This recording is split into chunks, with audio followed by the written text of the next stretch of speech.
प्यारे बच्चों, पाठ में आए सारे कठिन शब्दों के अर्थ तो नहीं जानते होंगे, तो चलिए हम आपको बताते हैं कि आप उनको कैसे जानेंगे। पाठ में आए रंगीन शब्दों पर अपना कर्सर रोकिए। अर्थ आपके सामने है। समझ गए बच्चों? चलिए अब पाठ पढ़ते हैं। वाणिज्य व्यापार। प्रस्तावना। जंगल में जो प्राणी रहते हैं उनकी आवश्यकताएं बहुत सीमित हैं। उन्हें ना घर चाहिए ना पोशाक चाहिए। उनकी आवश्यकता मात्र आहार प्राप्त करने की है। शाकाहारी प्राणी फूल पत्ते फल आदि खाकर जीवित रहते हैं। मांसभक्षी प्राणी शिकार करके आहार प्राप्त करते हैं। आहार के लिए उन्हें दिन भर भटकना पड़ता है। आहार मिला तो खा लेते हैं, ना मिले तो भूखे रहते हैं। कई प्राणी आहार ना मिलने के कारण मर भी जाते हैं। मनुष्य अन्य प्राणियों की तरह नहीं है। हर व्यक्ति को दिन भर आहार की तलाश में इधर उधर भटकना नहीं पड़ता। हम दुकान में जाते हैं और पैसे देकर दिन भर के लिए आवश्यक चीजें खरीद लाते हैं। हाँ, इसके लिए हमें पैसा जुटाना पड़ता है। मनुष्य ने अपनी आवश्यकताओं की पूर्ति के लिए अपनी व्यवस्था बना रखी है। समाज के कई संगठन हैं जो हमें मिलजुल कर रहने की सुविधा देते हैं। लोगों के अपने अपने पेशे हैं जो हमारी आजीविका के साधन हैं और साथ में सहयोग की व्यवस्था भी है। व्यापार इसी प्रकार का एक सामाजिक संगठन है जिसे हम अपनी आवश्यकताओं की पूर्ति करते हैं। पुराने जमाने में व्यापार की व्यवस्था नहीं थी। मनुष्य प्राणियों की तरह इधर उधर भटकता था और खाने पीने की चीजें प्रकृति से जुटाता था। उस समय लोगों का जीवन लगभग अन्य प्राणियों जैसा ही था। अगर आहार ना मिले तो लोग भूखे भी रहते थे। धीरे धीरे मनुष्य ने आहार के लिए भटकना छोड़कर खेती करना सीखा और खेती से मिली चीजों से अपना गुजारा किया। खेती से कभी कभी आवश्यकता से ज्यादा चीजें पैदा हो जाती थी तो लोग उन्हें आपस में बांट लेते थे।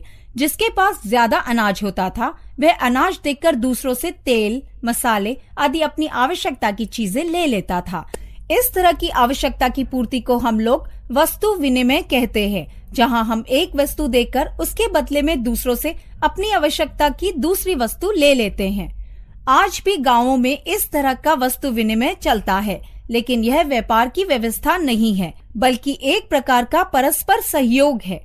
वस्तु विनिमय एक प्रकार से बहुत झंझट का काम है। मान लो खाना बनाने के लिए किसी को तेल, मिर्च, मसाले आदि चाहिए तो वह इन सब की तलाश में रोज भटक नहीं सकता। हमें यह भी नहीं मालूम पड़ेगा कि किसके पास ये चीजें मिल सकती हैं। इस परेशानी के कारण व्यापार के संगठन की व्यवस्था शुरू हुई।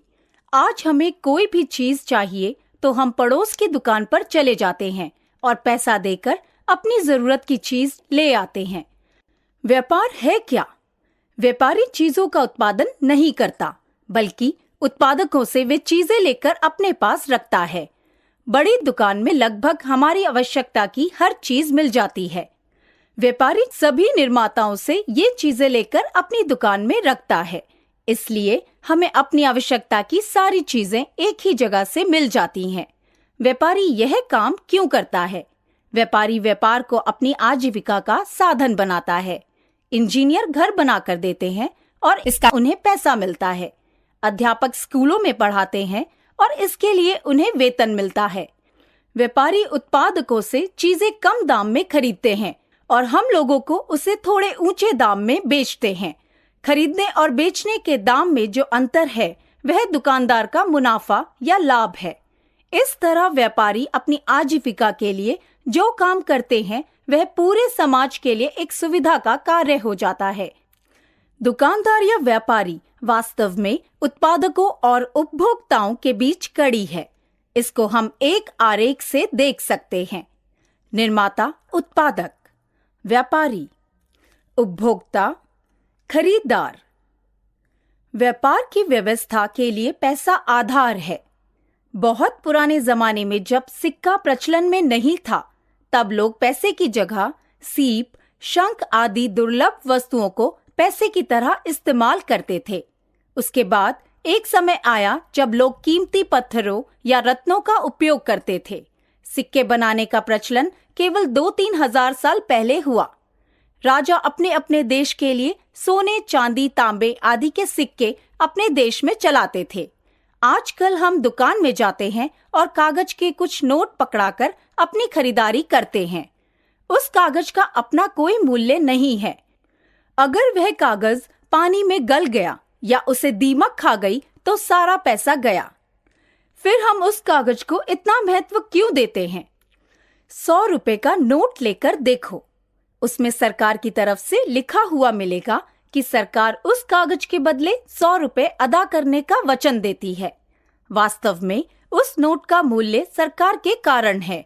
सरकार ही देश के लिए आवश्यक नोट छापती है, जिससे लोग उनका उपयोग खरीदारी आदि के लिए कर सके। व्यापार में व्यापारी भी इन नोटों और सिक्कों के आदान प्रदान से ही अपना मुनाफा कमाते हैं। खरीदारी के लिए जिस तरह से पैसे की आवश्यकता पड़ती है, उसी प्रकार ऐसे किसी स्थान की भी आवश्यकता है जहां से लोग वस्तुएं प्राप्त कर सकें। आजकल इसके लिए व्यापारी अपनी दुकानें स्थापित करते हैं। जहां बहुत सारी दुकानें हों, उसको हम बाजार कहते हैं। पहले गांवों में बड़ी दुकानें नहीं हुआ करती थी।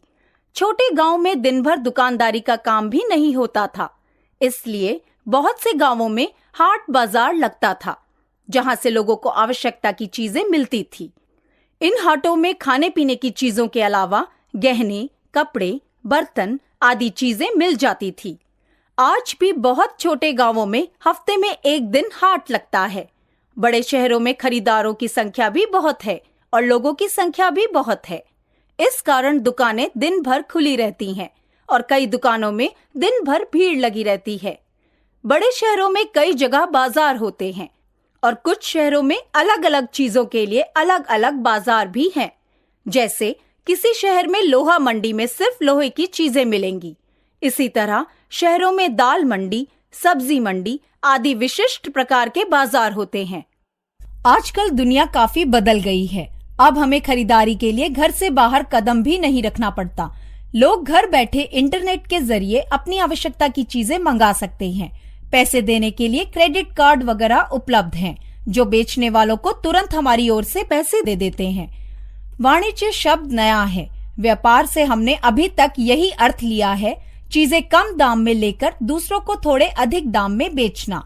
वाणिज्य में हम इससे ज्यादा व्यापक अर्थ लेते हैं। इसका कारण यह है कि अब हम केवल पैसा लेकर वस्तुएं नहीं खरीदते, बल्कि और कई तरह की सेवाएं प्राप्त करते हैं। जैसे आप घर बैठे अपने ट्रैवल एजेंट को कहीं जाने के लिए टिकट बुक करने के लिए कह सकते हैं। वह आपके लिए यह सेवा देता है और इसके बदले आपसे थोड़ा आर्थिक लाभ लेता है। इसको हम सामान्य अर्थ में व्यापार नहीं कहेंगे। वाणिज्य में सामान्य व्यापार के अलावा कई तरह का विनिमय होता है। वस्तुएं, सेवाएं, शेयर आदि संपत्तियां जो सामान्य रूप से दिखाई नहीं देती, ये सब आजकल वाणिज्य के भीतर आ जाते हैं। दूसरे शब्दों में कह सकते हैं कि किसी कंपनी या उद्योग अपने कार्य में लाभ की दृष्टि से जो भी काम करता है, उन सबको हम वाणिज्य के नाम से पुकार सकते हैं। वाणिज्य का यह भी उद्देश्य है कि हम व्यवसाय को इस ढंग से बनाएं कि कम से कम पैसे में अपना कार्य संपन्न करें और सबसे अधिक लाभ प्राप्त करें। आपने देखा कि बहुत पुराने समय में वस्तु विनिमय या व्यापार केवल एक गांव तक सीमित रहता था और दूर के क्षेत्रों में सिर्फ बहुत कीमती वस्तुओं के व्यापार के लिए जाते थे। अब व्यापार गांवों और देश की सीमाओं को लांघकर पूरे विश्व में व्याप्त हो गया है। मध्य युग में विदेशी व्यापारी जहाज के माध्यम से भारत आते थे और यहाँ से मसाले, रेशमी वस्त्र आदि चीजें लेकर अपने देश जाते थे। उस समय जहाज की यात्रा में महीनों लगते थे। इस कारण विदेशी व्यापारी यहाँ साल 2 साल में ही आते थे। अब यातायात की सुविधाएं बढ़ने के कारण अंतर्राष्ट्रीय स्तर पर वाणिज्य व्यापार का फैलाव हो गया। आप दिल्ली या मुंबई के किसी भी बाजार में जाएं तो आपको दुनिया भर की सारी चीजें दिखाई देंगी। न्यूजीलैंड से कीवी का फल हो या यूरोप से चीज हो, हमें ये चीजें वर्ष भर मिल जाती हैं। इस तरह अंतर्राष्ट्रीय स्तर पर व्यापार दिन ब दिन बढ़ता जा रहा है। अंतर्राष्ट्रीय व्यापार एक आधुनिक आवश्यकता है। आज हर देश अपने लिए सारी चीजें पैदा नहीं कर सकता। छोटे देश कंप्यूटर का इस्तेमाल करना चाहें तो उन्हें यह उपकरण बाहर से ही मंगाना पड़ेगा। मॉरिशस जैसे छोटे देश भारी उद्योग स्थापित नहीं कर सकते और वे जो उत्पादन कर सकते हैं वे अन्य सारे देश नहीं कर सकते। मॉरिशस में चीनी बहुत आयात से होती है। मॉरिशस चीनी को बाहर भेज सकता है। उससे मिले पैसे से अपनी आवश्यकताओं की चीजें बाहर से मंगा सकता है। अपने देश से चीजें बाहर भेजने को निर्यात कहा जाता है और बाहर से चीजें मंगाने को आयात कहा जाता है। हर देश के लिए यह आवश्यक है कि उसके निर्यात और आयात लगभग बराबर हों। इस व्यवस्था में उस देश को अपनी आवश्यकता की सारी चीजें आराम से मिल जाती हैं। इसमें यह भी फायदा है कि उस देश में जो चीजें बहुत आयात से हों, उन्हें बेकार जाने देना नहीं पड़ता। मान लीजिए कि हमारे देश में फल और सब्जियां बहुत मात्रा में हों, तो हम उन्हें कुवैत जैसे देशों को निर्यात कर सकते हैं और उस देश से पेट्रोल का आयात कर सकते हैं। आने वाले दिनों में अंतर्राष्ट्रीय स्तर पर व्यापार बढ़ेगा और सारे देश सहयोग की भावना से दूसरे देशों से वाणिज्यिक संबंध जोड़ेंगे। इस काम को आसान करने के लिए सभी देश व्यापार मेला, उद्योग मेला आदि का आयोजन करते हैं। इन मेलों में सभी देशों के लोग आते हैं, दूसरे देशों में उपलब्ध चीजों को देखते हैं, दूसरे देशों के लोग अपनी चीजें दिखाते हैं और इन्हीं मेलों में आयात और निर्यात का कार्य संपन्न होता है।